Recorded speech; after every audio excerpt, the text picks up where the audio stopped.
All right, so welcome everyone. Welcome at the free rush house event here at the holiday in Kyiv. Happy to see such a great audience tonight. We are together with our special guest, Michael Weiss.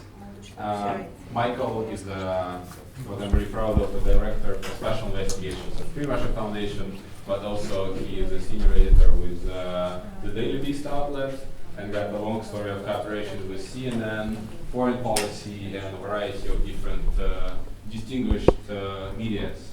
Tonight we are talking about the report which is called Misrule of Law. That's our landmark report published earlier this year, which is focusing on how Kremlin and the affiliates and the cronies are trying to undermine the Western institutions, including institutions of justice and institutions of civil society. This report, it explores you through a variety of different countries and a variety of different cases, and shows that the practice of Kremlin's influence is not something small or something what happens only in Ukraine, but something which unfortunately goes all around the world right now. So I'm happy that Michael is here because he is also a co-author of this report, so we can actually listen to the information from the first hand. Michael, please, can you introduce us the report and have a sort of exploration of what is done? Sure. Thank you, Greg, and thank you all for coming. So the idea behind this report was very simple. It was to take information, case studies, anecdotes, investigations that had already been in the public domain, in some cases for quite some time, but to tie them all together, synthesize them into one coherent package, and then to sort of examine what the takeaway of each case, or the collective takeaway, I should say, was. And I edited the second half of this report, which was a section on active measures. I contributed 2 chapters to it, but I also wrote the introduction. And the reason for that is, I said when we sort of took a step back and examined the yield of 5 months of labor, the one thing that really stands out about Kremlin influence operations, or frankly just acts of aggression that target Western countries, be they European ones or North American ones, is that in most cases these endeavors would not succeed were it not for the fact that the West has furnished actors and institutions which actually connive with Moscow in some way, contribute to their own sort of failings. The subtitle of the report is How the Kremlin Uses Western Institutions to Undermine the West. And it's kind of a tour de horizon of various instances of this. We look at the abuse of Interpol and the profligacy with which the Kremlin issues red notices against basically political undesirables that are presented as international criminals. One of the most prominent cases is that of Bill Browder, who is an American-born but now British citizen hedge fund manager whose tax specialist, Sergei Magnitsky, really uncovered what I would consider to be the Rosetta Stone of Putinist corruption and organized crime, and indeed violent acts of criminality, which was so well attested and well documented, particularly in the American system, that it gave rise to this landmark Human Rights Act, the Magnitsky Act, which aims to sanction and blacklist Russian officials that are found to be guilty or that are credibly accused of gross human rights violations. And the knock-on effect of the Magnitsky Act actually contributed a lot to this report as well. One of the case studies, and I think this is quite emblematic of what I mean when I say that the West sort of connives in its own destruction, that we looked at is the case of Prevezon Holdings Limited. For those of you who don't know, this was a Cyprus-registered company owned by a man called Denis Katsev, who was the son of Peter Katsev, who is the former vice president of Russian Railways, the state-owned rail monopoly, and essentially an oligarch with a government portfolio. And the U.S. Justice Department accused this company, Prevezon, of having laundered millions of dollars from the Magnitsky Affair. So in other words, millions of dollars of money that had been stolen over a decade ago by an organized crime syndicate in bed with the Russian Interior Ministry and the FSB, and also members of the Russian judiciary and other law enforcement bodies. $230 million tax fraud, the largest perpetrated in Russian history. Some of this money wound up being invested in the Manhattan real estate market. So corruption came home to America, was imported from Russia into the US. And what interested me as a reporter, and I've written innumerable articles about the Kremlin case and the Magnitsky Affair, what interested me about this particular case isn't so much that here's the son of a Russian oligarch being accused by a Western jurisdiction of laundering money. That's called Tuesday, right? I mean, that's not a particularly extraordinary set of circumstances. But what was extraordinary, at least to me, was the number of officials, not just in the United States, but also in the UK, who were essentially seconded by the Kyiv family to launder the reputation of Kremlin and to work either out in public or in the shadows to undo, again, what is one of the most well-documented and well-attested tax heists and acts of criminal conspiracy ever perpetrated in Russia. So in other words, to undo the narrative which contributed to the passage of the Magnitsky Act. And in researching this, and you can read about it in here, we found that a former US Attorney General, a former UK Attorney General were both working on the side of the Russian oligarch and the malevolent forces in this case. Several white shoe law firms and PR companies, again, on both sides of the Atlantic, were also enlisted in this. And then there was this strange case of the defense counsel in this court trial, the Russian defense counsel, that is, Natalia Veselnitskaya.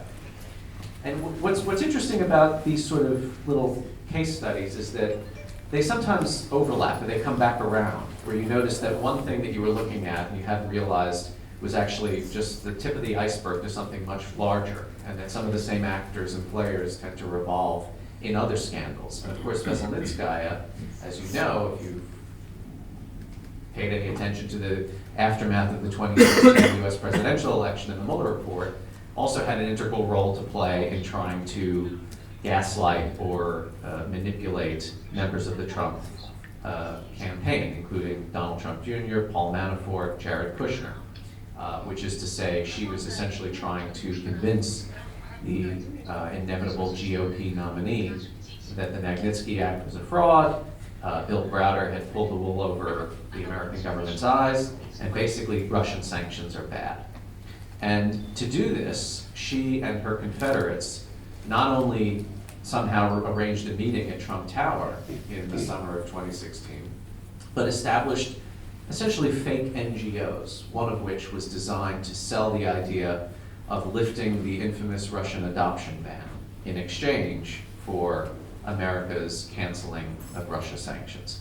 So you see a very clever influence campaign presented in the language of human rights, democracy, improved bilateral relations, all of the sophisticated sort of toolkit that is brought to bear. And indeed, I mean, in Ukraine, how many organizations are essentially front groups for, state or para-state actors who, essentially derive their patronage in Moscow.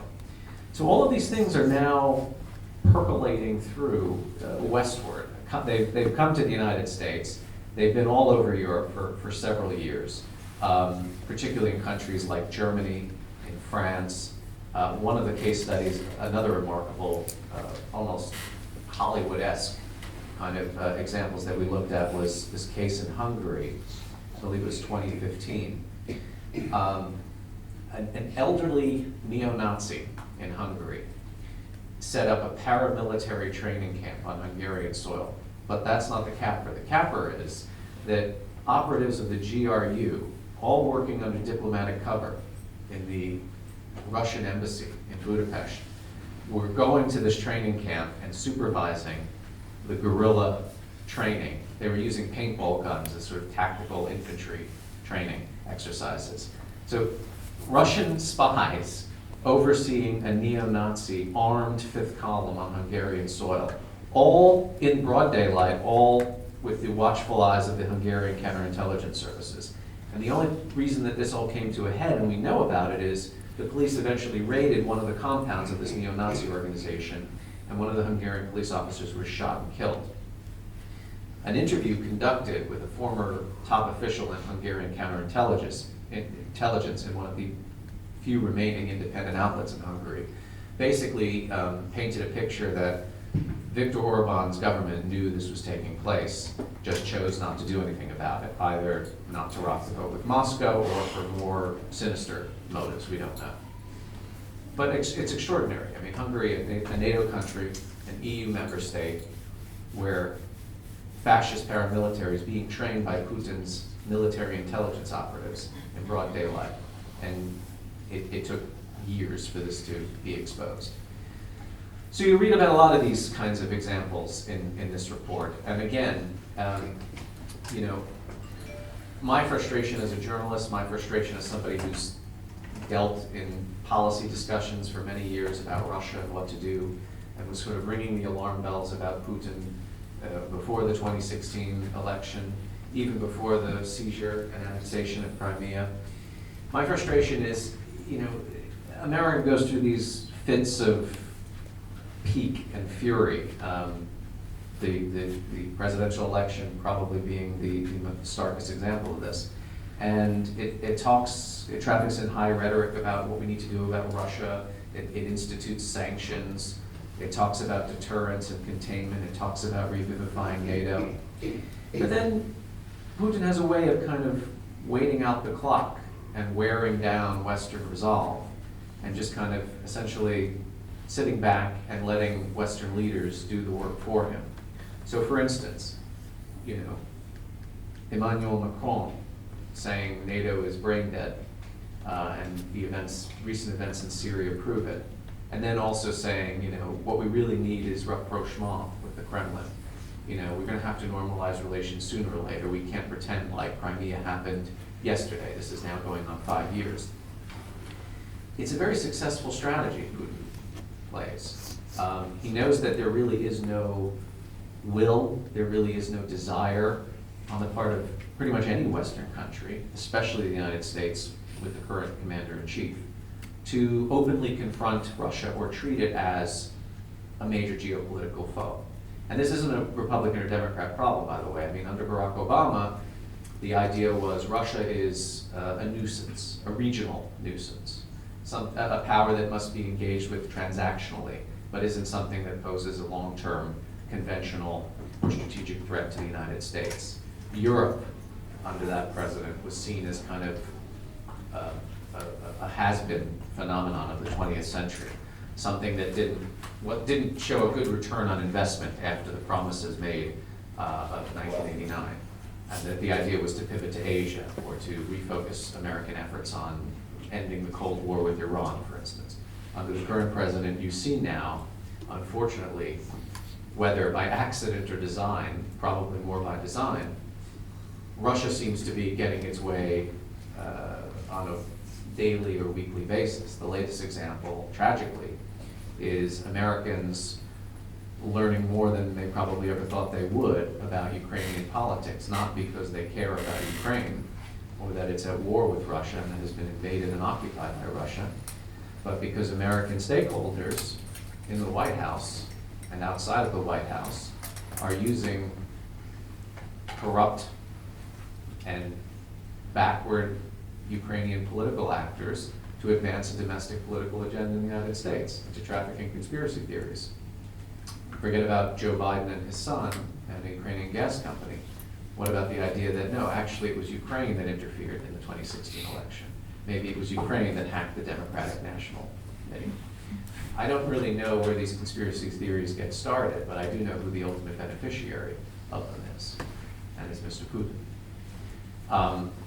So again, you know, I hate to sound like a broken record about this, but I'm at a loss. I'm very tired of hearing from Americans, what are we going to do about Russia? When Americans really have to deal with what are we going to do about ourselves and our own society, our own electorate. Disinformation, propaganda, something that this country has had to deal with long before it ever came to American shores. The only real solution for this, it's not about taking down Twitter bots or banning Facebook or prevailing upon Facebook to not put up dodgy ads paid for in rubles. It's about creating a media literate and a media skeptical electorate that understands what fake news is when it sees it, and that doesn't fall for hoaxes, conspiracy theories, and nonsense. And unfortunately, I don't see the trend lines moving in a very positive direction, not just in the US, but throughout Europe.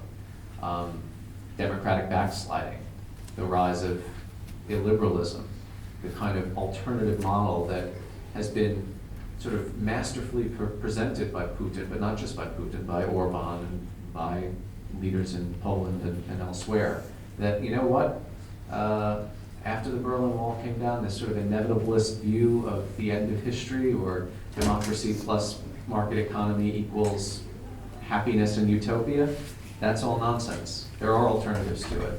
We can have authoritarianism and a version of capitalism, however crony-orientated or mafia-orientated it may be. These alternatives are proving very attractive to electorates all throughout the West. And unfortunately, I don't see any real capability to countermand Kremlin shenanigans, be they intellectual or physical, until the West sort of rehabilitates itself.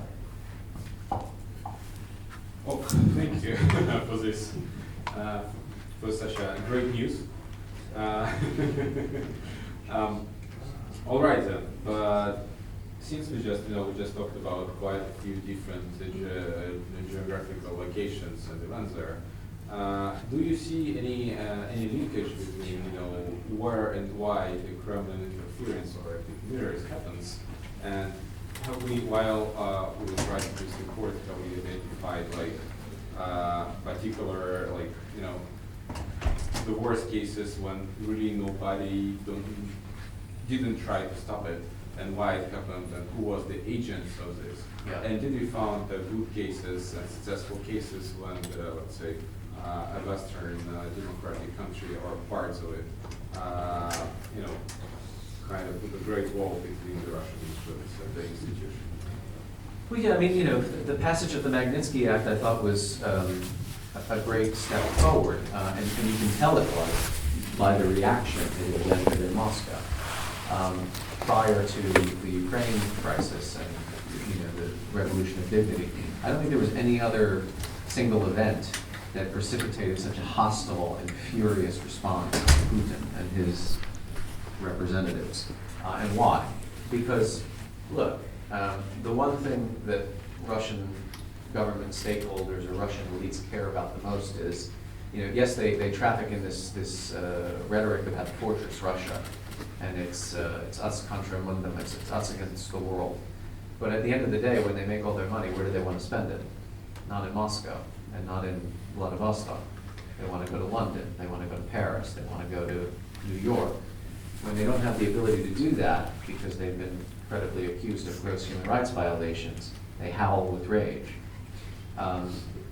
This idea, just one of my favorite propaganda tropes is, whenever you confront or criticize or expose some kind of Russian provocation, you are accused of fomenting or flirting with World War III. I said, look, it's not 5 minutes to midnight, and it isn't, because I'll start worrying about World War III when Kremlin officials yank their children out of boarding schools in the UK or Switzerland, or when Russian oligarchs who are really bagmen for Putin start selling their chateaus and chalets in Europe. Money is, unfortunately, and I'll explain why unfortunately, money is the real driving force to all of this. It is the corrupting influence on the West. It's the one thing I think that Putin cares about more than anything else. Self-enrichment is obviously a big motive for him.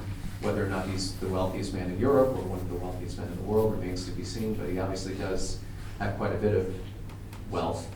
And the most credible explanation for why he waged the most audacious influence an interference operation in Russian intelligence history against the US in 2016 was he saw the Panama Papers and the exposure of his own money, or his own revenue streams, again using cutouts and bagmen, in this case Sergei Rodykin, a concert cellist, I believe, and one of his closest friends. He saw that as a CIA information provocation against him. It wasn't in this case. It was a whistleblower who exposed all of this sort of offshore corruption or non-transparent wealth, but he took it personally. Okay, well that tells you something about the man in the Kremlin, doesn't it? But as long as the hypocrisy that he counts on exists, in other words, as long as European officials can be bribed or offered spots on the boards of Gazprom and Rosneft or whatever, he knows that things could get a little bit rocky and it could get a little bit tough, but it's not really going to be a Cold War. It's not really going to be, all-out confrontation. All right. So then let me go.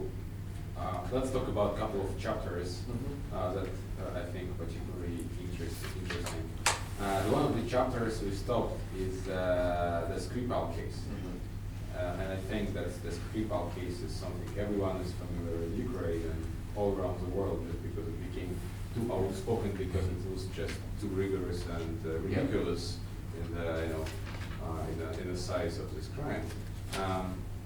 Can you tell us more about our findings and about whether the Skripal case as whole actually, kind of influenced the Western opinion makers to make to look deeper in the situation, or after the first sanctions on Skripal was introduced, everyone decided that's enough? Because one of the most interesting things which happened after the Skripal case and its disclosure was that many of the European countries sent away a couple of Russian diplomats, and a lot of people who actually understand how this works understood that it wasn't really diplomats, but it was some special people on embassies right in charge of the tourist group. Right. Yeah. So can you talk about this? Yeah, I think in many ways Skripal was sort of a saturation point that had been building up because of Ukraine, because of the election interference in the U.S. And you remember, in 2006, you had the murder of Alexander Litvinenko by two known FSB officers using a radioactive isotope, which could have easily killed many innocent civilians and bystanders in the UK. And the response was, I remember reading a report at the time which said that Scotland Yard's greatest fear is not cracking a case, or is not being unable to figure out what happened, but indeed cracking the case, because they knew that the trail led back to Moscow and to state actors. In the Skripal case, the question is, why did they do it?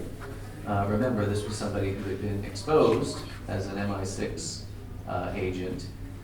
He had been in prison for several years and was only traded back to the West as part of the deal that was struck between the CIA and Russia over the capture of the 11, it should have been 12, SVR illegals in Operation Ghost Stories, the 2010 FBI roundup of Russian spies, basically. So the question is, look, Putin and his government had this guy in prison for years. If they wanted to kill him, why didn't they do it then?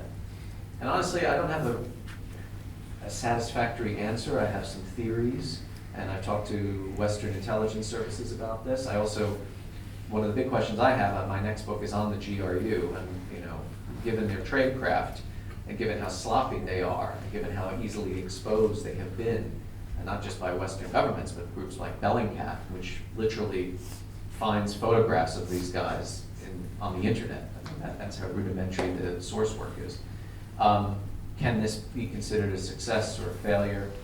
And some of the answers I've got were, it behooves Putin to allow these traitors, as he calls them, we would call them defectors, to enjoy a little bit of freedom and then to comfort them. The fact that Skripal didn't die, and his daughter didn't die from Novichok, doesn't necessarily make the operation a failure. The fact that the two hitmen and the general who was overseeing them, who was also in London at the time, are now known and can't basically leave Russia, or certainly can't work in intelligence in an operational environment again, also doesn't really matter. Because what was the signal that was sent to this defector? Anybody who even thinks about betraying Russia, anybody who even thinks about leaving whatever service, GRU, FSB, SVR, and working with the West, we're going to get you eventually. And not only are we going to get you, it's not going to be a gunshot to the back of the head. We're going to use a weapon of mass destruction. You're going to die an agonized, hideous death. And that scares everybody, you know? I mean, that is a a very stark warning not to mess with Putin and not to betray Russia. So, you know, in terms of the retaliation or the punishment, yeah, I was gratified to see all of these Western, or all of these Russian quote-unquote diplomats expelled from several jurisdictions, including the United States, where basically one of the biggest listening posts that the Russians have outside of Europe, in San Francisco, the consulate was just completely shuttered. However, and this is where I come back to my point about Putin's waiting game, I am told that the numbers in the Russian embassy in London are almost back to what they were before the mass expulsion under Theresa May. Now, that's a little disheartening. I suppose the saving grace to that is the guys who were there before, who were PNG'd, were veterans. They're hard to replace. They've been in the game for several years, if not decades. So now you have a new crop of people coming in. They might not be as competent or as skilled as their predecessors, but still, the Russians don't lack for intelligence penetration. They practically run the city of Vienna. I mean, they do more per capita Russian spies there than anywhere outside of Moscow.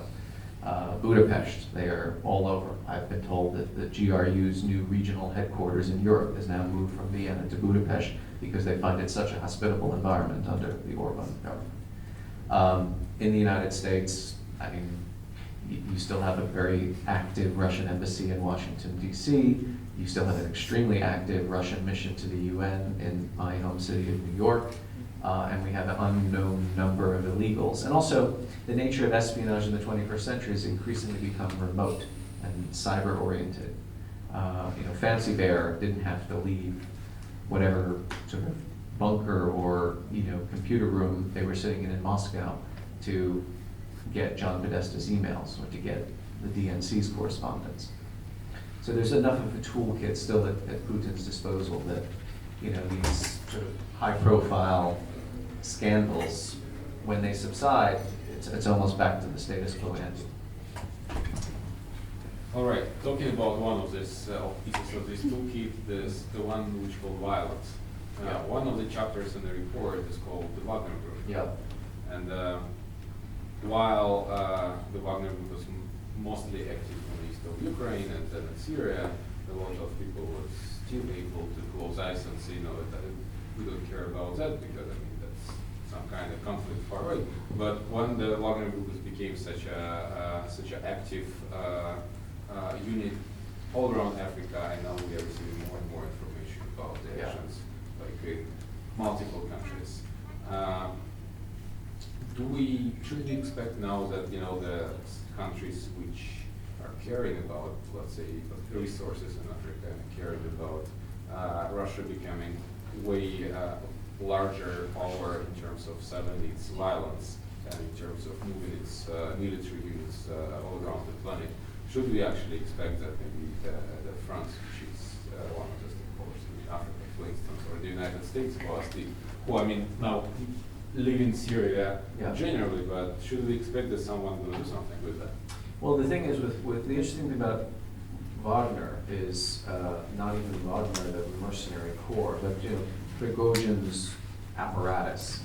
I did a report in conjunction with the Dossier Center in London, which had obtained internal communications of what was very euphemistically known as the company. We don't know what the company is called, but in-house it's referred to as the company, which sounds like a sci-fi horror film, right? And what was the company doing? It wasn't just running PMCs, private military companies or mercenaries into conflict zones, such as Libya. it was doing political technology. It was doing lobbying, like Paul Manafort on steroids. And these internal documents that we uncovered showed slideshows that were being prepared to promote Saif al-Islam Gaddafi as the prospective next president of Libya. Other memos discussed trying to make General Haftar, the Libyan warlord who used to be backed by the United States when Gaddafi Sr. was still alive in the 80s, trying to make him the next president. And it was a very interesting case because on the ground in Libya, Prigozhin's team, and it was a very small team, I think less than a dozen men, but they were working with every major faction in Libya's ongoing civil war, and not only working for them, but also against them. So it was a kind of state of controlled, chaotic equilibrium, for lack of a better term. To make a long story short, the idea in these countries, particularly in Africa and also the Middle East, is work with players on the ground, empower them to a certain degree, but don't empower them so much that they no longer need Russia. And you notice, it's this oligarch's private enterprise, seeming private enterprise, really connected though to the Russian Defense Ministry, that's doing everything. So it's plausibly deniable interventions, similar to what was really pioneered in Ukraine, right? A war without declaring war. We call it hybrid conflict or hybrid warfare, but really it's an invasion. Except you don't say it's an invasion, and you send in guys who you claim are patriots on holiday or volunteers with, weaponry you can't buy at Salvation Army, including, T-72 tanks and anti-aircraft missiles. But as long as you don't declare war, it's not a war. And that's where the information campaign comes into play. Russia is absolutely wielding extraordinary influence in Africa, in the Middle East. The case of Wagner, the mercenary group that we looked at in particular, was this episode in Syria in, I believe it was 2017. Basically, the deal that was cut with Wagner and I guess the Kremlin and also the Assad regime in Syria was any oil and gas fields that were retaken by Wagner from ISIS, the Wagner guys, the mercenaries themselves, would get like 20% stake in. So in other words, the more you fight and the better you do on the battlefield, the more money you make, which is a very Putinist kind of construction. So these guys, in their infinite wisdom, decided they were going to make a play for the Conoco gas field in the province of Deir ez-Zor in eastern Syria. The problem with this is under the American zone in eastern Syria, and Conoco was guarded by the Syrian Democratic Forces, the America's proxy in the war against ISIS. So it's unclear as to exactly what happened or how many people were involved, but US officials say that something like 200 Wagner mercenaries basically waged a violent provocation against US-backed forces, and they were slaughtered. It was like Stalingrad. One US official told me one of the reasons we don't know how many people were killed on the Russian side is that the satellite footage, it was just hamburger meat. That's how much firepower was brought to bear. And this sends a very simple and yet persuasive message from Washington to Moscow. We have no quarrel with you, we're in Syria to fight ISIS. But if you confront us, if you screw with us, we'll kill you. And the reaction from the Kremlin was, Wagner who? We have no information, we don't know who these people are, we disavow them, they were probably just patriots on holiday in Syria, nothing to do with us. That was the foreign ministry and the defense ministry. So it shows you a small but I think edifying example of when you actually call Putin's bluff and you say, right, okay, you want to pick a fight with us? This is what it's going to look like. He stands down. He stands down. He doesn't even need to save face. He just pretends like it all never happened. It was just a misunderstanding. Okay, so America can learn from that. Again, I'm not saying America needs to have kinetic engagements with Russian military forces. You don't need to. But the mere threat of doing it, the mere threat of the consequences of any kind of unprovoked attack, that I think can do wonders. Do you think Prigozhin is still alive? He is still alive. The reporting, the rumors that he had died in a plane crash, as far as I could tell, were completely unsubstantiated. He's not alone, though, by the way. I mean, this is the next it starts with one guy or one organization, one conflict. So Prigozhin in Libya, and it's Prigozhin in Syria, then it's Prigozhin in Madagascar and Mozambique and Central African Republic and Libya. And now I guarantee it's not just Prigozhin, there are probably other oligarchs who are financing their own Wagners that we've never heard of. And they'll only come to light later when Russia decides to wage a Maskirovka intervention somewhere else around the world. But I think what Putin has realized is that you can be quite successful in going to war without saying it. It costs you nothing. Maybe you get sanctioned once in a while, although America doesn't seem to care about Libya and African nations. But you don't have the blowback that you do from a conventional military commitment. And so this is why I always say when people say, well, what's the difference between Wagner and, say, Blackwater? Well, Blackwater can't invade a country without the Pentagon already being there. And Blackwater doesn't steal gas and oil from countries it invades. And Blackwater also isn't running a political technology side of things, trying to prop up, tin pot dictators and warlords. As bad as Blackwater is, there are constraints on what they can do. So this is not a typical PMC. This is something different. And the question is, who or what in the Russian government is really behind it? And so one theory is that it's actually the GRU that's running Prigozhin's operation. It's not a coincidence, I don't think, that Wagner's training camp is in Krasnodar, right in front of a GRU Spetsnaz training camp. Well, you can't just set up shop next to a GRU Spetsnaz training camp and hope to survive a day, right? I mean, you have to have some patronage. So, these are the questions, unfortunately, we can't really answer because we don't have enough information yet. But the picture that's being painted so far is pretty gloomy. Okay, so what the world can do with that? I mean, do we have any recommendations, policymakers to the society, whether we can actually stop this, taking into account all what was said? I mean, look, maybe I like to play the pessimist and the critic rather than the advocate of something these days anyway, but I remember in 2014 being asked on television, live television, well, if you were in the White House, what would you do about the invasion of Crimea? And I said, look, sanctions are nice. For me as a journalist, what I like about sanctions is it gives me the ability to report and do investigations against the people who've been sanctioned without so much fear about being sued for libel. Because once the US government says so-and-so is a crook, or he's an agent of the Russian government, I can say that, or at least I can quote the Treasury Department saying it, and he can't sue me. But sanctions don't impress me. What impresses me is the information. Like I said earlier, if Putin decided he's going to hack the DNC because of the Panama Papers, which he thinks was concocted in Langley, Virginia, that tells me something about his Achilles heel. So, for instance, the most impressive thing the US government did in the first suite of sanctions was when they sanctioned Gunvor, which is a Swiss commodities trading company, and they said in the sanctions language that Putin is a partial owner, or he has investments in the company and quote, access to cash. Well, hang on a minute, like that sort of buries the lead. I want to know more about that. How do you know that? And is that the only company that he's got access to cash in?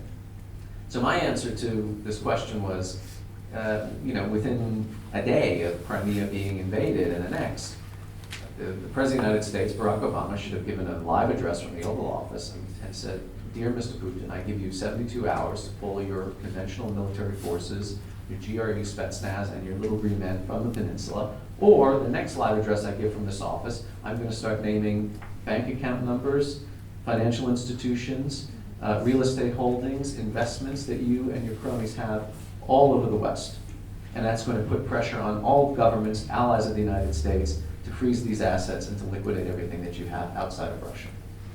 I don't know, but I kind of have a feeling if Putin didn't withdraw from Crimea, he would have been much more amenable to negotiations than he was by just, let's put some Orthodox oligarch on a list or do whatever.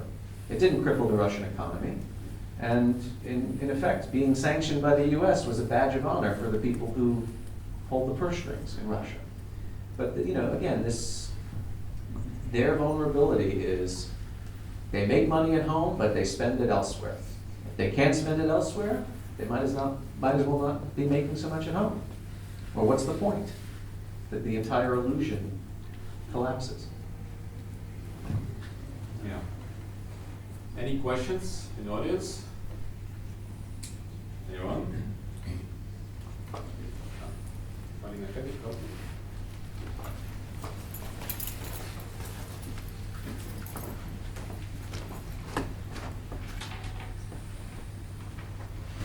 We talk a lot about, you say in Russia, but Ukrainians, but then you mentioned you. What do you think about how Russia promotes his interest in Europe?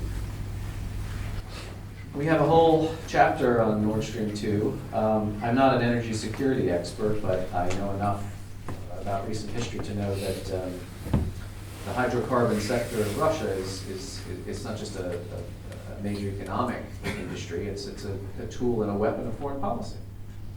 So why would you allow, I mean, if you think of them like tanks, these pipelines, why would you allow tanks to be parked on your soil? You know, there are other alternative methods, energy diversification. You know, I mean, the United States is now a major exporter. Don't hold yourself hostage.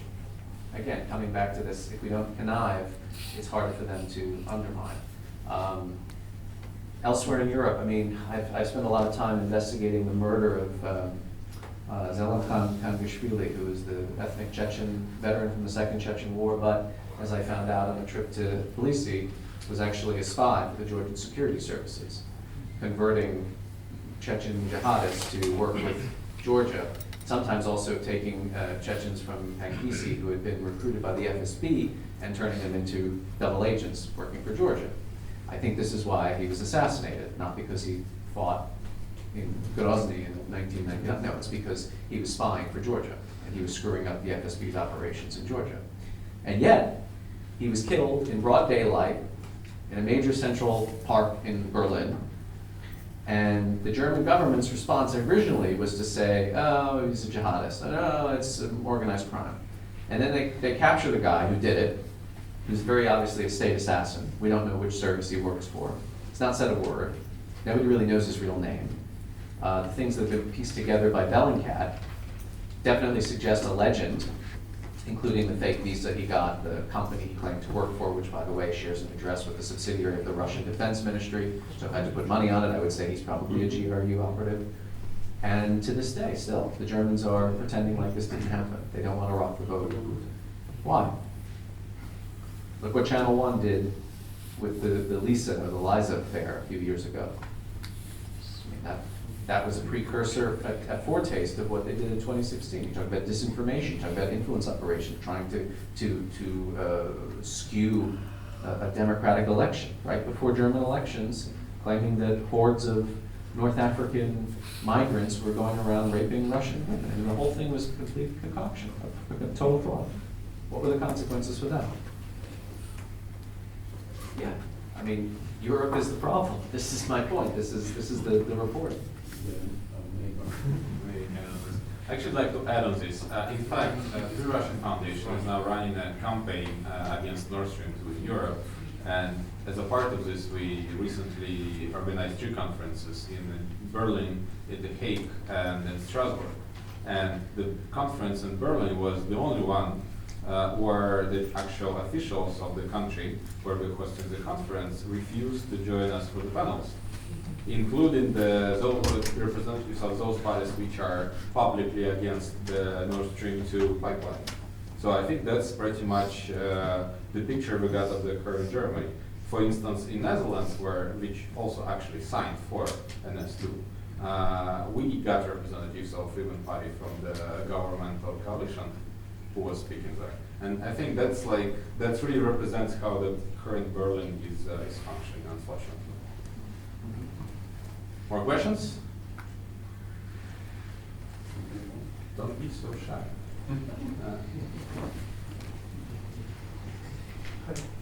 Artem Remezov, Institute of Economic Research and Political Consulting. In your speech, you covered mostly state relations or elite relations. So I would like to touch the issue of society. like recently we experienced the Council of Europe situation where the Russian delegation were allowed to came back to parliamentary assemblies.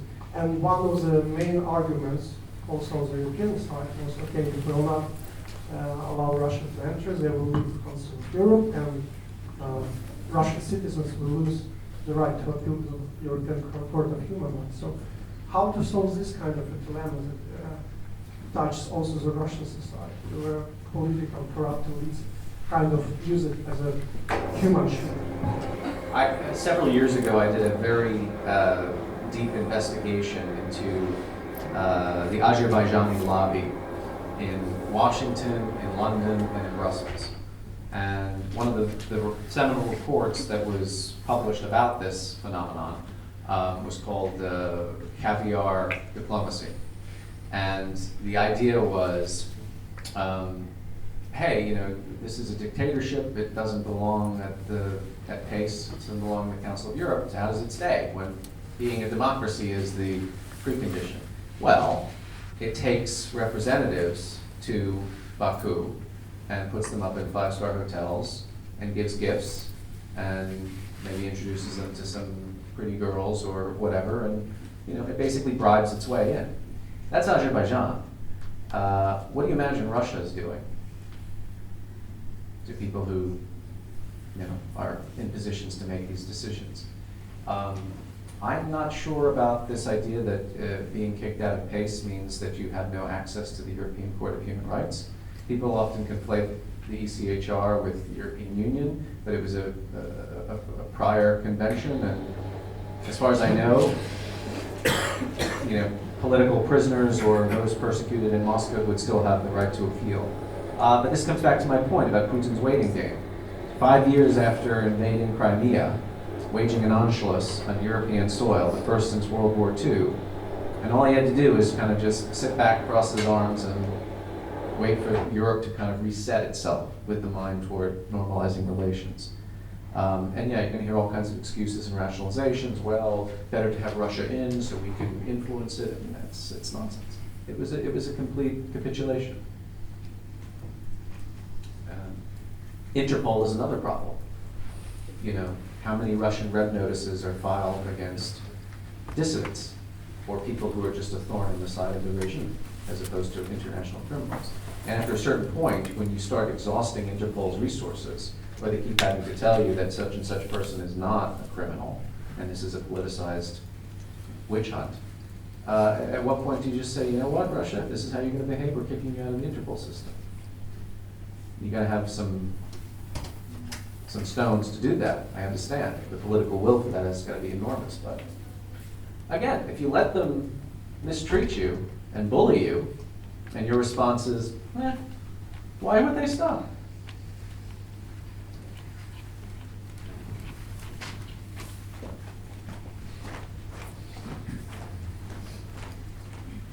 Hi, I'm Clint Carolyn from the USMC. I wanted to ask what your perspectives on the use of pseudo-NGOs and dongos to affect Russian foreign policy. There's been a few interesting, you know, flare-ups of civil society organizations coming from Moscow, again, in areas like the OSCE, Mission, and Warsaw. Yeah, no, I mean, this is a problem. There's a kind of a Russian shadow play on Western institutions and civil society organizations. My favorite example is World Without Nazism. You may have seen or come across this Congo, and I think they have accreditation at the Council of Europe, and you know, they host events with other governments, and I mean, hey, who doesn't like a world without Nazism, right? The problem is when you start saying that Estonia is a fascist state, you're not really talking about a world without Nazism. You're talking about Soviet revanchism. And the financier of this organization, as you know, is a very dodgy oligarch who I believe accused Georgia of committing genocide in 2008. Not the most trustworthy or reliable actors. We have a whole section in the report on fifth columns and front organizations. Another area of concern, at least to us, is who is financing these anti-fracking organizations. In one case, I remember a Matt Damon film came out several years ago about the fracking atrocities. And the financier was Saudi Arabia. I wonder why. Russia's doing the same thing. And they're more politically savvy about how they spend their money too. So the sensitivity here, of course, is you don't want to get in a position of cracking down, and this is the genius to what they do. They can say George Soros is the devil, and what he's doing in Europe and in Russia is tantamount to political subversion or regime change by another name. But the minute you start saying, well, hang on, your organization isn't open society, it's a government front, you can't do that. Because if we can't go after Soros, you can't go after World Without Nazis. This is, again, where it gets a little bit tricky. But look, if an organization is trafficking in absurd or baseless claims, and not once, not twice, but they do it as a matter of being, at a certain point you can just say, look, you've discredited yourself. And whether the purpose was to wage some kind of provocation, or you're just incompetent at what you do. I mean, another concern that I have is, this organization that's technically a part of the foreign ministry to spread cultural outreach or to propound the compatriots program. All of the organizations that this body is funding, I mean, really have a mind toward convincing the Russian diaspora in Europe that they're on hostile terrain, that they're going to be subject to pogroms or ethnic cleansing or some other hysterical and outmoded thing. And yet, they will turn around and say, well, it's no different from what USAID does, right? Or what the National Endowment for Democracy does. Projection, I find, is the real key here. You accuse the West of doing that which you do, even if the West hasn't even thought about doing it. But it's a good way to indemnify yourself preemptively. But yeah, it's a long way of saying I am worried about that.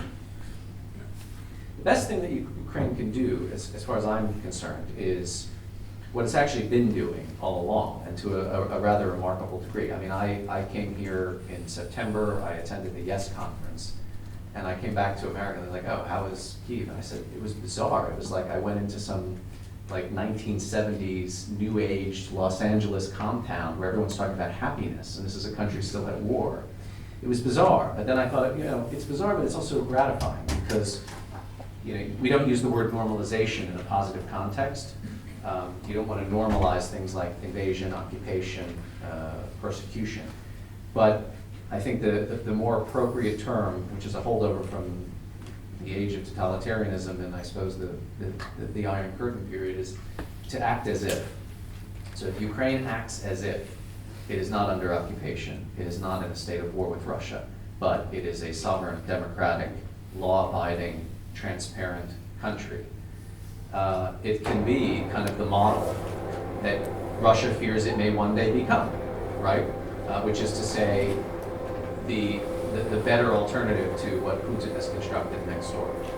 And I'm seeing signs of that. I'm cautiously optimistic, I suppose is the word. I'm also worried, frankly, because again, the last thing this country needs and its political system needs is to be dragged through an American political scandal and impeachment crisis. And it's toxic for Americans to pick up the newspaper and read about Ukraine in the context of dodgy prosecutor generals whispering in Rudy Giuliani's ear and hearing the President of the United States say, screw him, the whole country's corrupt and they tried to take me out of power. I don't like that. There was a bipartisan consensus in America about the need to support Ukraine, not just militarily, but at the level of diplomacy, at the level of